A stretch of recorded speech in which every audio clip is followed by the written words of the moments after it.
Riding your bike in the street can be a cause for caution, especially when it's dark outside and other vehicles may not be able to see you as well.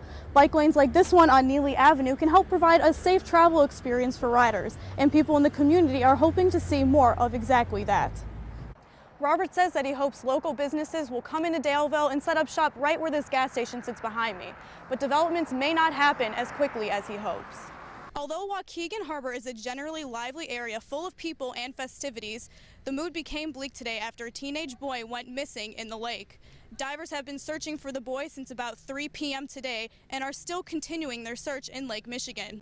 The bathroom behind me is a standard unisex bathroom with a single door and public toilet for anyone to use. Located in Sursa Performance Hall, it is one of 10 unisex bathrooms on Ball State's campus. Today marks 1 month since the mass shooting in Parkland, Florida at Marjory Stoneman Douglas High School. Students across America recognize the day by walking out of class. We have team coverage from Muncie tonight. Evan, that's right. Here at Ball State, students and faculty organized a protest this morning to participate in the national walkout. Newslink Indiana's Kelsey Dickinson is live in Muncie with more on the story. Kelsey?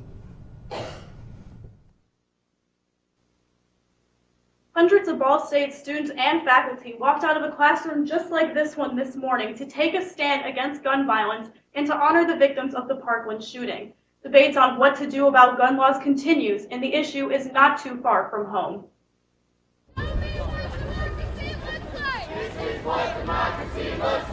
Protesters lined McKinley Avenue from Teachers College to the Bell Tower, holding signs, linking arms, and wearing orange as a symbol for anti-gun violence. 17 chairs were set outside to honor the victims of the shooting. One organizer graduated from Stoneman Douglas just last year and is currently a freshman at Ball State. You just have to learn how to deal with it, and the fact that this even has to happen over and over and over is just, it's disgusting. Angel says today brings back memories from her time at the high school. I knew Coach Weiss. He was the first person I saw every morning, and actually when I went to visit over fall break, he was the last person I saw. So I think about that a lot. This issue hits home for other protest organizers. Elementary education professor James Stroud helped organize the walkout today along with his social justice class. Stroud says arming teachers in schools would be a big mistake. And you would have to be an expert marksman to target that one student, and so you could end up killing innocent children. And I don't know how we're going to do that. How are we going to train teachers to do that? First of all, I don't want to do that, but how would we do that? One elementary education major in Stroud's class says she wouldn't feel safe having a gun as a teacher. As a teacher, you have to keep your composure, you have to keep your cool so your students stay calm. And with a gun in my hand, I don't think that, or any teacher's hand, I don't think it would cause more chaos. She says teachers and students need to have more practice in emergency procedures. This isn't about a political issue. This is about saving lives and keeping, not killing kids, making sure our kids are safe. Ball State emergency procedure for an active shooting situation says to close and lock all doors and windows in the classroom, to turn off all the lights, and to move to one side of the door so that people are along the wall. People should not leave the classroom until the university gives the all clear. In Muncie, I'm Kelsey Dickinson, Newslink, Indiana. And more in local news, Cornerstone Center for the Arts is opening its newly renovated ceramic studio tomorrow during Muncie's First Thursday, which showcases art and local businesses. The studio expansion may reflect a new trend in the Muncie arts community. Newslink Indiana's Kelsey Dickinson is live at Made in Muncie, a place that is also benefiting from this trend.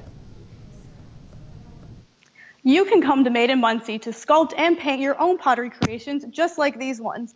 Workers have noticed an increase in people doing just that, and other pottery studios have noticed the same thing.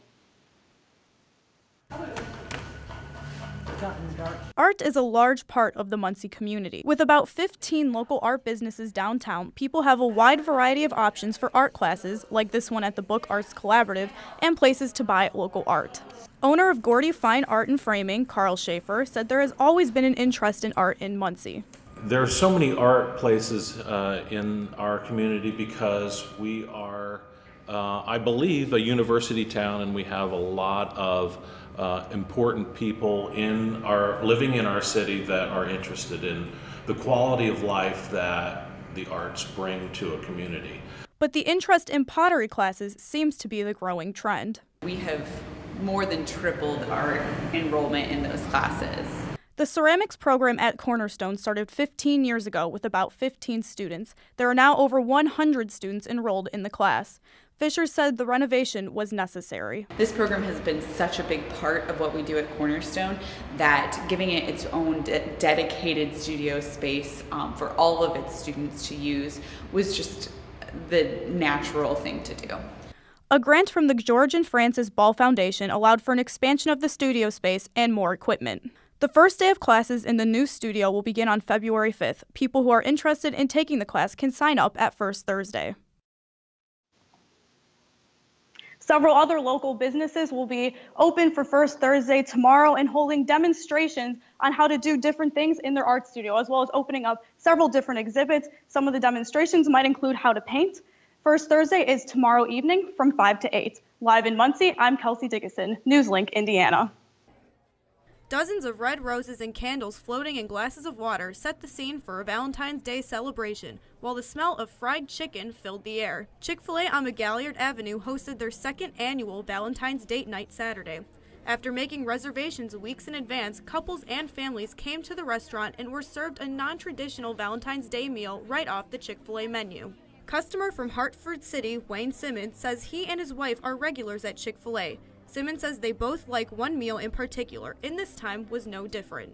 We enjoyed the salad. It was an Asian salad, and it was very, very good. In fact, she eats it every time she comes. Head of marketing for this Chick-fil-A, Rachel Cohen, says the event took 2 months to plan. Cohen says they expect to earn about $900 from Valentine's Date Night, but is hoping to break even. We don't really do this to make money. That's not really why we do it. It's just to, make people happy and, create those moments for them. So. At the end of their meal, customers were given roses and cupcakes to take home. Thank you very much. My pleasure. Happy Valentine's Day, guys. Have a good weekend. Cohen says she expects the restaurant to host Valentine's Date Night next year. Other Chick-fil-A locations also hold the event, along with daddy-daughter and mother-son date nights.